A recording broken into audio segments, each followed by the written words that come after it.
thanks for checking this out.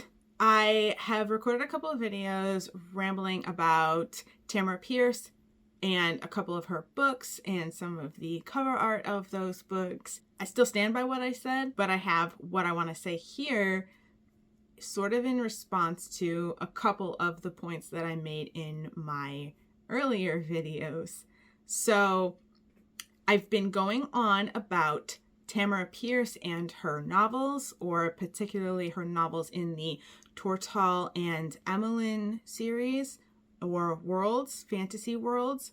Tamara Pierce, young adult fantasy author, publishing between the early 1980s, and I believe her most recent book was published in 2018. I've read most of the books in those two series except for that 2018 book. And I foresee myself continuing to go on and on about Tamara Pierce. If that interests you, subscribe. If these rambles are to your liking, hit that like button. These videos are full of spoilers, and this is the first time I've remembered to say that within the first couple of minutes of the video actually starting. My first sitting down to talk about Tamara Pierce was all about Melting Stones. That had been my most recent read at the time, and it is my least favorite book of my favorite authors' 31 books that I've read, or 30 books that I've read plus the one that I haven't. So I guess maybe that one's actually at the bottom of the pile, but that's not the point. What I wanted to say right now about this, I said a couple of times that I felt the maturity of Melting Stones was dialed back as compared to the progression of the Circle series overall. And in reflecting on that, I realized specifically why that is.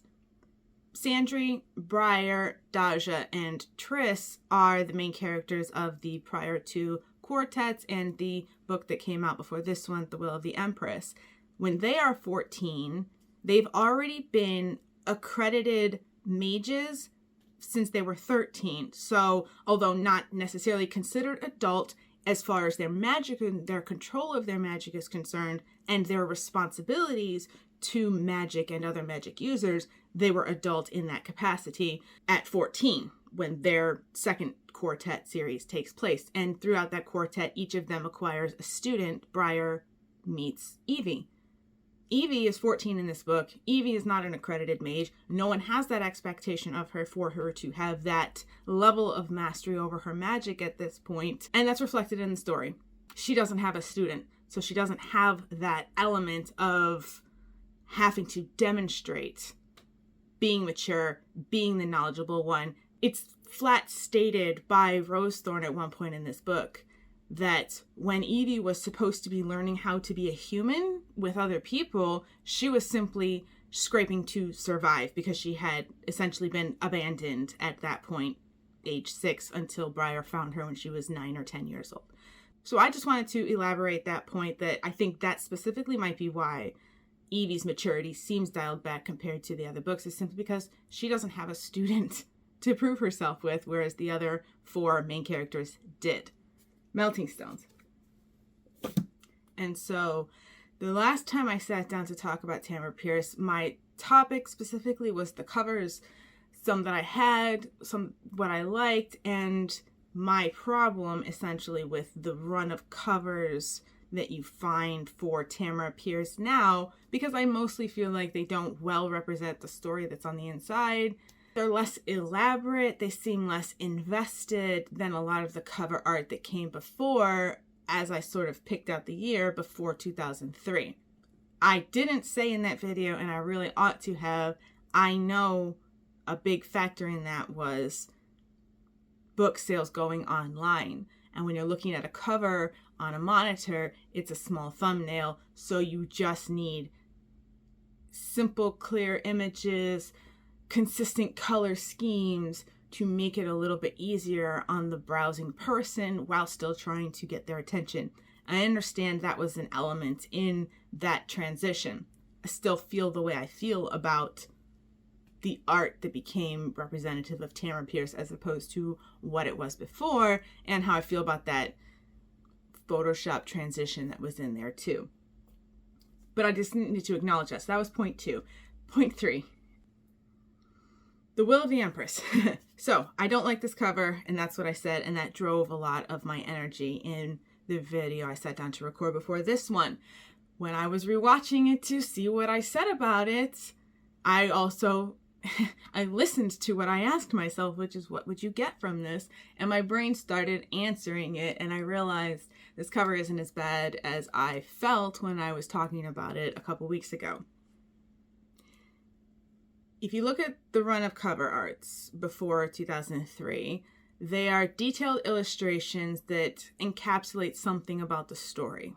If you look at them in the last 10 or 15 years, it's simple imagery that if you know what the story is, okay, I can see how that correlates to something or a concept within the story, like Trickster's queen, two swords crossed through a crown, showing a conflict over a throne. Simple concepts, I get it, even though, like I said, I don't really love that art. If you think about it as conceptual instead of literal, then everything on this cover kind of does work. Even the yellow tone coloring that looks sickly to me, but if you're going for gold, and perhaps on some computer resolutions it in fact looks gold, that would make sense when you're talking about a story that takes place in imperial conflict. Spoilers, warning again, and I'm not going to go too hard into it, but essentially, so the main elements, the yellow, the eyes, the broken castle, the sphere, protective sphere around it, and this setting of grass were the main things that I was ranting about. The eyes, in my opinion, have to belong to the Empress, because the Empress has dark eyes versus our main protagonist, Sandry, or one of our main protagonists. She has blue eyes. She is a cousin to this Empress. This Empress wants her to stay in her country because her lands are there, and she wants her money to stay there instead of going to Emmeline, which is where Sandry and her siblings have been living. Sandry is also related to the ruler of that country. She's known him for the past 8 years, and there's no novels past this one point in time. If there were, if you time skip 15 or 20 years, in my opinion, if Sandry is not the ruler of Emmeline, she would still be a close advisor to whoever is in 15 or 20 years. This Empress is not an idiot. She recognizes the value, but she wants the value of her lands and money to stay in her country. She would be happy for Sandry's siblings to stay in her country because they are powerful mages. The more powerful people the Empress has around her, the less other rulers are going to want to mess with her. This is her logic. If she is protecting a broken castle, that's what I see here. This could also be about Sandry. So Sandry has the ability to weave and spin magic in a way that nobody else was even able to conceptualize as a possibility before she just did it. So although this kind of looks like glass or something, if you just think of it as magic instead, this can be Sandry's protective magic sphere. What's her broken castle? Well, she has these lands in this country. They're in her name. She has her noble pride of protecting the name, protecting the lands, protecting the wealth, including protecting the people who live there. Problem is, she doesn't live there. So she's physically not there to know her tenants or protect them, and that's a plot point in the story. So she's protecting perhaps this broken pride, this broken castle, this thing that's hers, but does she really need it? The grass, I don't know. Like I said, there's a geographical feature that's referred to as the sea of grass. It doesn't have any real relevance to Sandry. It could be pasture land, I guess. It doesn't look healthy in this yellow color. Conceptually, if these are the Empress's eyes looking over her domain, if you're talking about grasslands where you have your biodiversity, it's 3 or 5 feet tall or however tall it is, you can see across that distance, across that surface when you're at a height, but you can't see what's going on below that grass level. So these are the sort of conceptual ways that I was looking at this cover after having my rant in my previous sit down about how these elements don't literally represent the story. My ultimate point, just to make it clear, is this cover is not as bad as I felt when I rambled about it, ranted about it before. Still not my favorite though. All right. Thank you for being here, and I guess I'll catch you on the next video. Thank you.